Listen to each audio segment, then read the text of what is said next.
Ladies and gentlemen, welcome to another edition of World Talks here on TVP World, where every word matters. I'm your host, Benjamin Lee, and please join me and my guests on this next interview. Now, 2024 was a year of extraordinary political disruption, with over 60 nations heading to the polls. From the return of Donald Trump in the United States to right-wing gains in Europe and contested elections in countries like Romania and Georgia, the year was marked by voter frustration with the political status quo. How will these elections shape global geopolitics, particularly in our region? Well, joining us on TVP World to analyze these trends is Joshua Burgin, Program Coordinator at the Warsaw Security Forum. Hello, sir, and welcome to TVP World. I'll be back, Ben. Thanks for having me on World Talks. So I think the burning question everyone have on their mind is with the return of the U.S. President Donald Trump. What are some of the implications does this have for Europe as a whole, as well as NATO? Well, let's step back just a bit and look at the previous Biden administration as effectively the third term of Barack Obama. It is incredibly rare for a U.S. vice president to be ultimately elected president. And so that tenure has come and gone. Trump's return is going to be a return to his calls for the European Union and European member states to step up and begin engaging with their own defense. I don't think that's a non-optional question for him. I know there's lots of rhetoric about America pulling out of NATO. I believe this is a red herring. I don't think that's real, but I do think that a Trump administration is going to more or less demand European member states and certainly NATO member states to step up their own defense spending. This is not payments to NATO, it's not payments to the United States, but it's internal domestic spending on defense by each of the member partner countries. This is a matter of treaty, and I think that the U.S. government is going to expect that going forward. All right. How do you think the European nations will be able to adapt to it? Because if we observe kind of European politics, they do, kind of operate in a way that they're projecting a Democratic Party victory in the presidential election. Do you think that the European Union will be able to make this whole U-turn quick enough? Well, I think Europe generally was sort of existing in the same space as much of American elites who were sort of wishfully thinking that Kamala was going to win. Not looking beneath the surface. It was obvious if you looked at the tea leaves, if you dug into state-level data, but the high-level polls and some of the wishful thinking polls left them to believe something that simply wasn't so. As a matter of European economies, they have for a long time rested on the notion that they didn't have to engage because America was going to come to the rescue. Poland, for instance, Romania, for instance, Greece, for instance, have consistently met and exceeded their NATO minimum spending, and in many cases have gone beyond. And frankly speaking, I think that's the expectation that America has, that the new administration is going to have for classic states like France, Germany, the Netherlands, Belgium. Each of these rich countries in Western Europe with agency need to retool their economies in a way to where they can do that. And I don't think the administration is going to have much sympathy if they don't. Do you think the European countries, especially places like Germany and France, have the political will to do so, seeing that they're already not doing so hot when it comes to their polling numbers, and with the political instability situation going on, they're asking to put more funding into security and defense? Will that bode well with their electorate?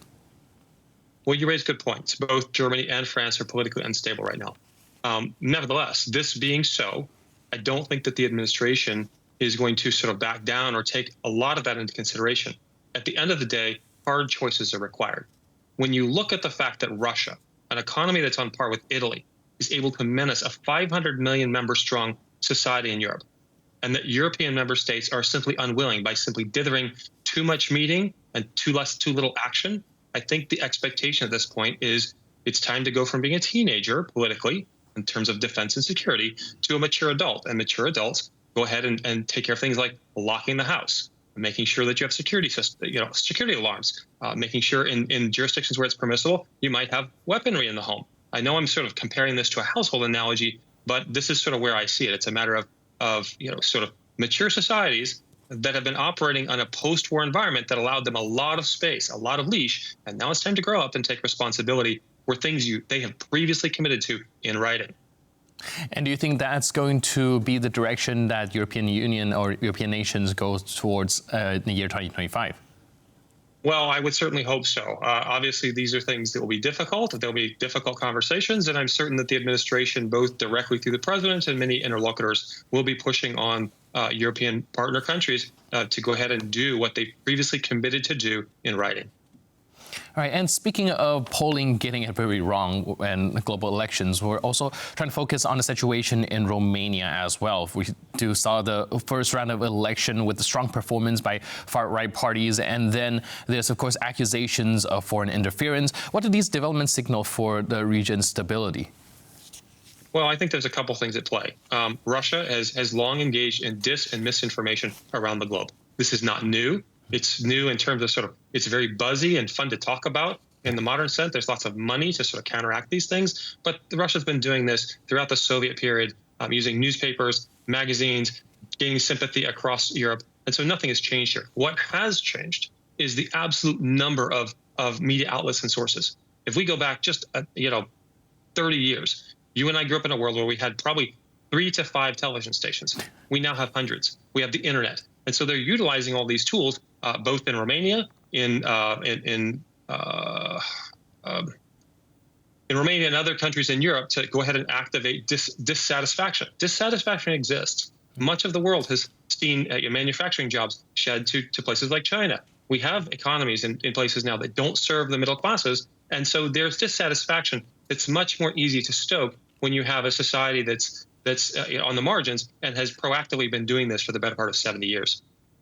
Is there also a little bit of oversight on Romania's part in kind of realizing that these kind of disinformation or these campaigns have been taking place, as the first round really do come as a surprise? Some people are saying that these candidate isn't even on the radar. Some pollings don't even take the candidate into account. Sure, we can all chuck that up to Russian interference or disinformation, misinformation, but the fact that it is there and it's not even brought to the foreground, does it imply also some sort of disconnect between the electorate and their government as a whole?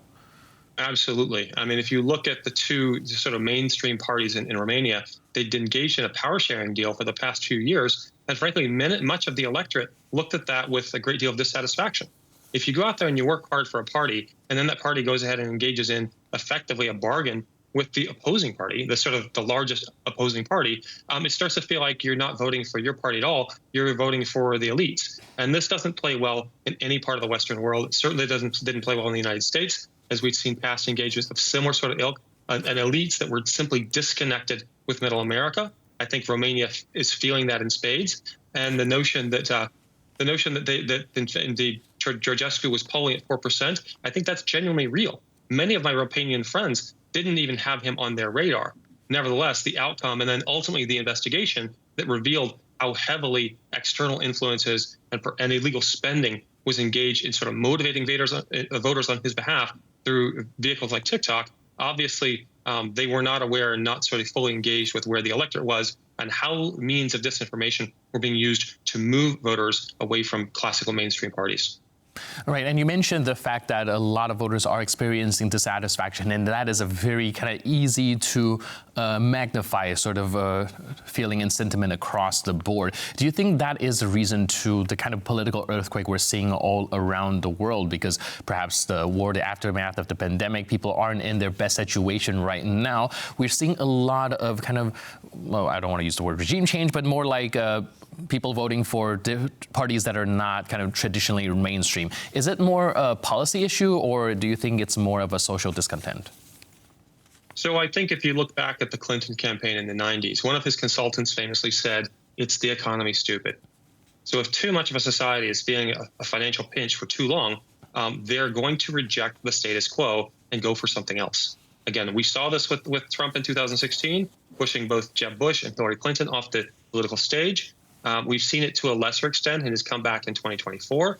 But we also saw sort of, the end of the sort of conservative party's leadership in the UK, a dissatisfaction there, tied somewhat to the economy, but also to things like immigration, et cetera. So the range of issues, I frankly think in many cases we have cycles that are coming to an end.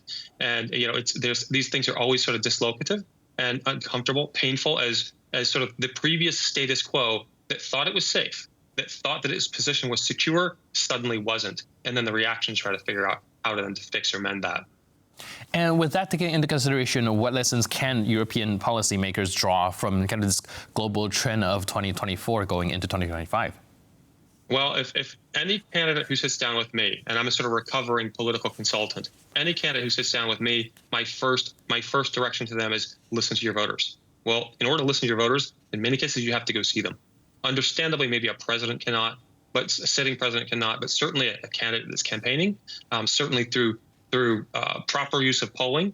There are various means in which the instrumentation of a party and a political candidate can go and listen in real time, both in sort of quantitative and qualitative means. And frankly speaking, I think that there's some elements of political establishment that get lazy. They get comfortable in their space, and they just assume that the status quo is going to prevail in some way or another. And when it doesn't, it shocks them.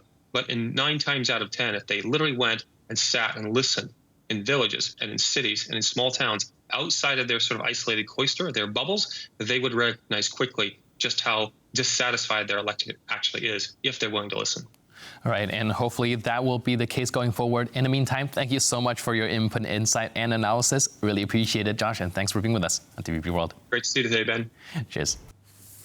And thank you for watching this edition of World Talks. But for more news, update, and commentary, please stay tuned to TVP World.